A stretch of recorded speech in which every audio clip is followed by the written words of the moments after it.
اب ایک فتویٰ آیا ہے سامنے جو بڑا پھیلایا جا رہا ہے کہ جی انجینئر صاحب کا قتل جائز ہے. تو میں اس اپنی دینی ذمہ داری سمجھتا ہوں کہ ہم اس فتوے سے بالکل متفق نہیں ہیں. یہ کیا ہوا کہ سلپ آف ٹنگ کسی کے منہ سے ہوا, کوئی الفاظ نکل گئے اور تم نے اٹھا کے اس پر مدعا ڈال دیا اور جی توہین رسالت کر دیا.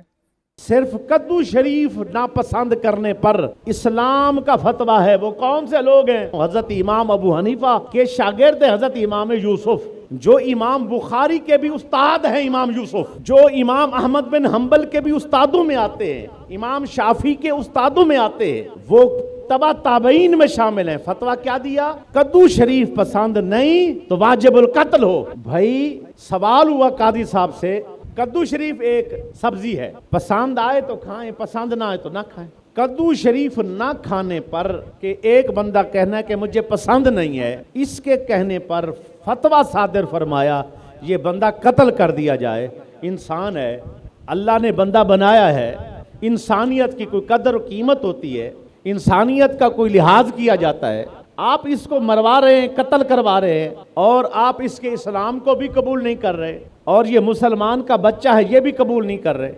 آپ نے اس کی نمازیں, عبادت, ذکر جو کچھ اس نے کیا وہ بھی قبول نہیں کر رہے. تو وجہ کیا ہے؟ صرف ایک سبزی کے نہ کھانے پر اور اس کہنا کہ مجھے پسند نہیں ہے. فرمایا تجھے سمجھ نہیں آئی, یہ وہ سبزی ہے جسے میرے نبی نے پسند کیا ہے. یہ عام سبزی نہیں ہے. بھنڈی نہ کھائے, توری نہ کھائے, جتنی اور سبزیاں ہیں نہ کھائے, اور کہے مجھے پسند نہیں ہے, کوئی فتویٰ نہیں اس کے اوپر. لیکن کدو شریف کو حضور نے پسند فرمایا ہے, اسی لیے یہ نہ کھائے تو کوئی بات نہیں ہے. لیکن اس نے کہا مجھے پسند نہیں.